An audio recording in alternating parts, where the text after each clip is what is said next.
government has finally published the regulations under the National State of Disaster to manage the energy crisis. Under the regulations, decision-making around processes around environmental authorizations and emission licenses and other exemptions will now be streamlined. Also under the new regulations, exemptions to make it easier to use land to distribute electricity. In other words, I presume to build power cables, servitudes. And Eskom will also be able to employ people who are currently employed by the companies that made the machines that used to generate electricity. Professor Dewald van Niekerk is the head of the African Centre for Disaster Studies at the University of North West. Professor, good afternoon to you. Well, it's been several weeks since the declaration of the national disaster, the state of national disaster. We finally have the regulations. Finally. Do you think they're going to help solve our crisis? Good afternoon, Stephen. Oh yes, obviously it's going to solve all our crises in a short space of time. Within a month, load shedding will be over. No, I don't think it is going to. I had a read through the regulations, and I keep asking myself this question: what of these regulations are absolutely needed under a state of disaster? And there's very few of them that I could highlight. Reading through them, I think it's old hat. It's not something that we are not aware of. I've got my doubts as to why some of these have been written and why others are also kind of just thrown into the mix. And it almost reads like a semi-hidden agenda that we actually expected to see. You talk about a semi-hidden agenda. Let me point you in that direction. You're talking about chips, and perhaps you're talking about the car power ship steel and the emissions regulations, which now will be very easy to get an exemption from. It will. And I've said this from the start, that the only reason why we would go in the direction of a state of disaster is to bypass environmental regulations, because nothing else tells us there's more that we can do implementing other legislations and regulations to handle this seemingly state of disaster. And if you read those regulations, specifically those contained in Section 5, there's a few from E to I that specifically talks about this exemption in terms of environmental issues. And it's not unexpected. I would have imagined that this is something that would have been thrown our way, and they are there. That being said, I must probably be cautious on the side of not being too cynical about this, because there's certain things that we can implement through these regulations that would obviously help in terms of load shedding. I'm just thinking about the emissions from Kusile, and the problem with the stack there. It's kind of collateral damage which we have to look at. Do we allow this, given the fact that we're going into winter and people would have, caused more indoor air pollution that would have much more health risk to them than allowing the pollution at Kusile? These type of things we need to weigh up. But I keep asking myself how much of this is needed under a state of disaster, and I'm not convinced. So, just to understand what you're talking about the 100-meter tall chimney at Kusile. There's a build-up of ash. It's in risk of falling over. If it does, it'll take out 3 units of Kusile. That will be a huge problem. With these regulations, as I understand it, you probably wouldn't need to use the chimney at all. You wouldn't need to clean the smoke that the chimney would produce. Now, already, there are areas of Mpumalanga with lower life expectancy as a result of pollution. The impact of this would be severe. It would. I mean, in those local communities, it most definitely would.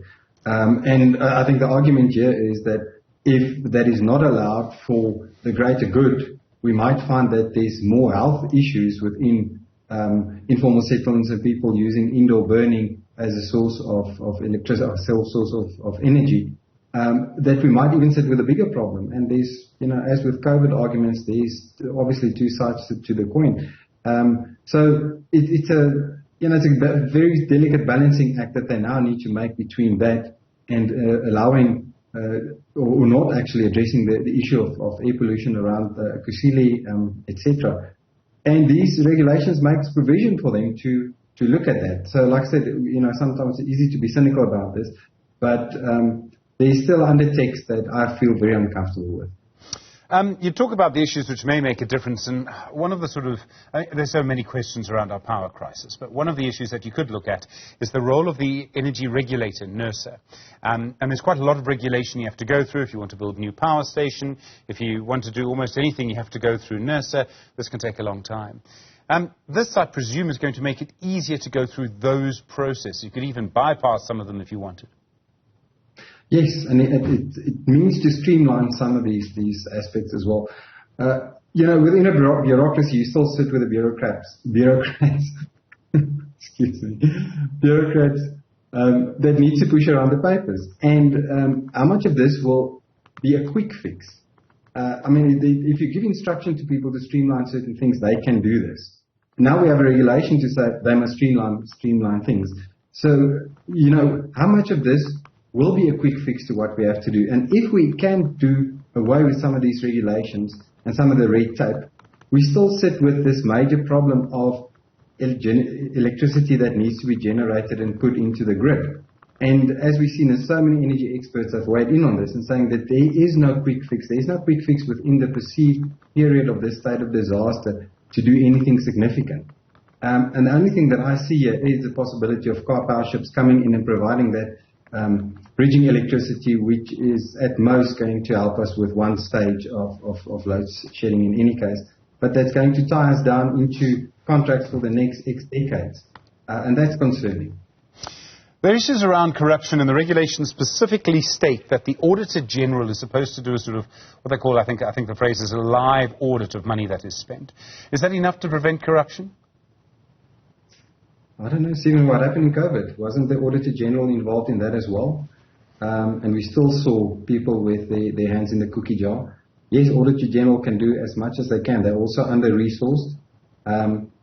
Let's hope so. Let's hope for the better. I'm not quite sure. There's so many moving parts.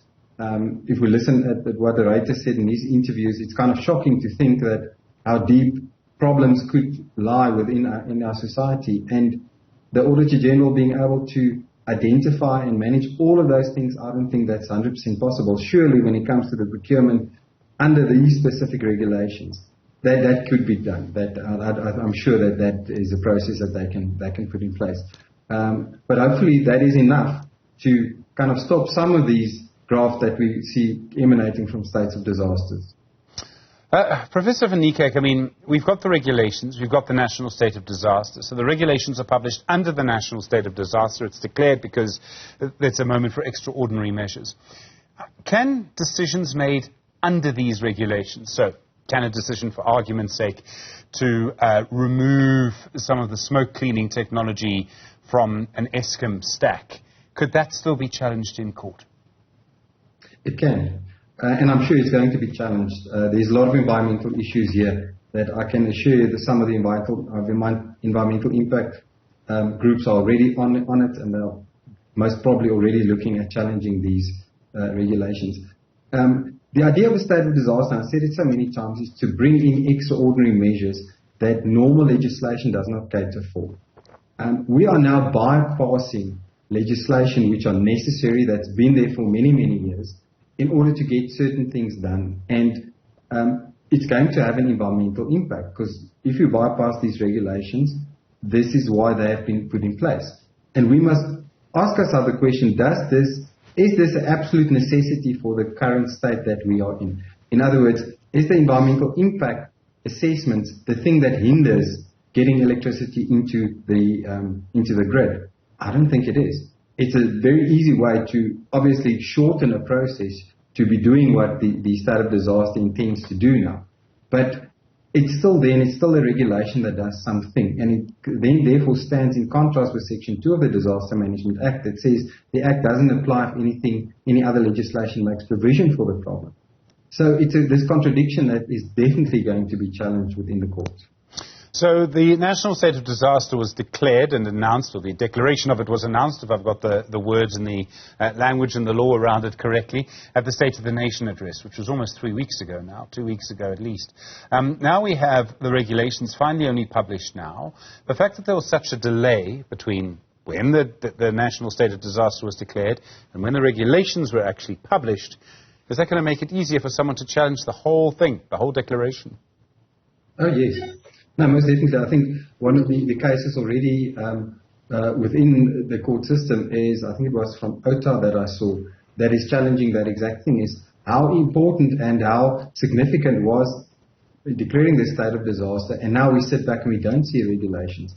Obviously, the definition of a disaster is something that is quite significant and that you need early and quick action to this. And this is certainly not early and quick action. So once again, why the state of disaster argument? Professor Dewald van Niekerk, thank you, head of the African Centre for Disaster Studies at the University of Northwest. Well, those regulations coming through today.